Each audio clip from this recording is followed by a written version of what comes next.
Assalamualaikum warahmatullahi wabarakatuh. We are from Group 1 Narratology. We will make a presentation about Chapter 1. Before that, I will introduce my crewmate or my group. And the first is me, Athallah Satin. And the second is Anugrah Ramadhan. And the third is Sifa Fauziah. So, here we go to the Chapter 1.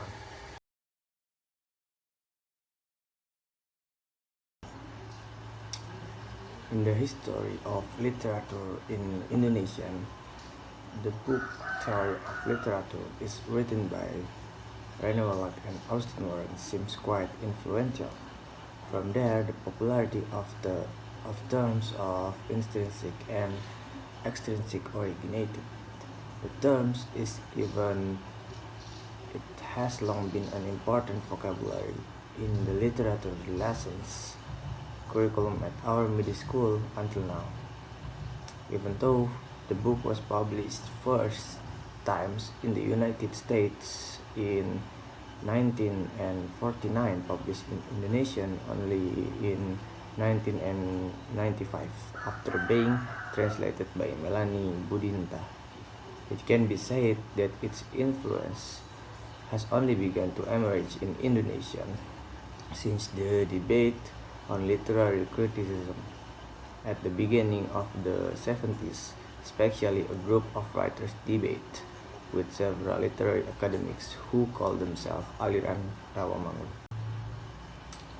And then, the position of Wellek and Warren's book in the history of theory development structure at first played quite an important role, but its preceded the baseline when another structural movements emerged in French during the era 60s and 70s who tried to extend the theory of Ferdinand de Saussure to era of literary studies.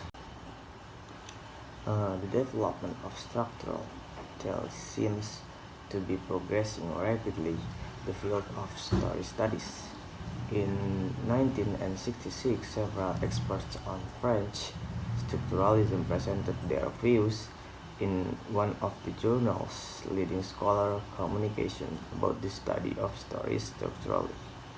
That's a moment which can officially be seen as the starting point of the formation of the scientific field which Todorov calls narratology until the end of the 70s era. Narratology becomes the foundation for the development of structural theory in literature. In the 80s, there emerged several other narratologists who continued perfecting and making later systematizations of that effort has been pioneered by the French narratology figure. Assumption and theoretical concepts of narratology. Let's compose Lego how to think structuralism. First, structural theory assumes that reality is like scattered Lego panels. We don't know what that means until we put it in a shape. The basic assumption of structural theory is the most basic structure that humans have is language. Thought is formed through language. Without language, thoughts are just like scattered Lego panels. It is language that shapes thought and reality. And now, picture the scattered Lego panels. Lego panels looks exactly the same each other, and it is difficult for us to distinguish one panel from another. We consider them all the same. But when will each panel be different from the other panels? So take a few panels, then think of a shape. For example, a face. So of course you will start to arrange panels with each other to make it shape of a face. And then suddenly the panels which were similar one another now differ according to their positions in the shape of a face. There are panels that are positioned as the nose, as the ears, the eyes, the mouth, and others. Panels that were meaningless were now given the meaning. It is parts of the face. And now think of another form, maybe a toy car. Remove the nose, eye, or mouth panels before on the Lego face before, and make the panels a wheel in the new Lego arrangement. Well, you can imagine now what the panels look like. Can be changed into anything according to the image shape that we think. How come the panels have no meaning in themselves? A new panel is meaningful when it is created different from the other panels on the inside, the arrangement of a certain shape, whether it's a face or the toy car. Well, structural theory assumes that reality is like scattered Lego panels. We'll know the meaning before we give it a shape. Reality will look the same before it arranged in a form. In other words, basically, we can give meaning to reality because we form it in an arrangement. Reality has no meaning in itself. It is the art that gives meaning to reality. Due to the arrangement, one reality becomes different from another, and that is called structure in structural theory. Structural theory concludes that the most basic structure possessed by humans is language. Through language, thought can be imagined, can be formed. Without language, thoughts are just scattered Lego panels. If you say something to me or to yourself, you basically made the thought panels in your mind something meaningful. Now, it is language that shapes thought and reality, not the other way around. This is the basic assumption of structural theory. The analysis of short story Pertemuan by Duta Sari. According to Mikabal, there are three criteria to determine main events: change, choice, and confrontation. Change is the events that will drive story to the next events.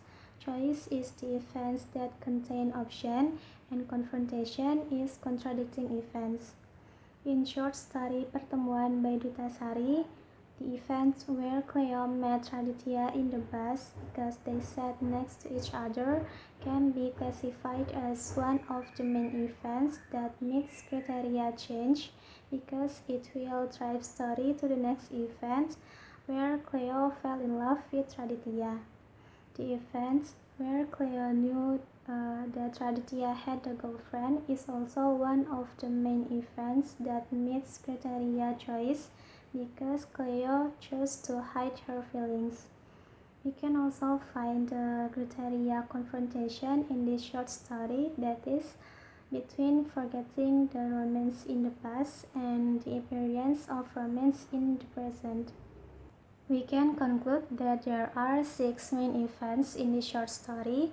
First, Cleo broke up with her ex-boyfriend. Second, Cleo went to Yogyakarta to forget him. Third, on the way, Cleo met Raditya, who looked like her ex-boyfriend.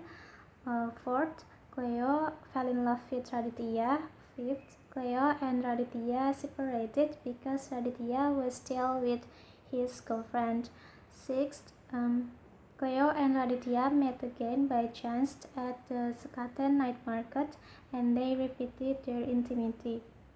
The other events, except the events I have mentioned, are classified as side events which function to support the main events. Determining the rules for the genre of romance stories. According to Todorov, a story is commonly started with an event that shows a static condition.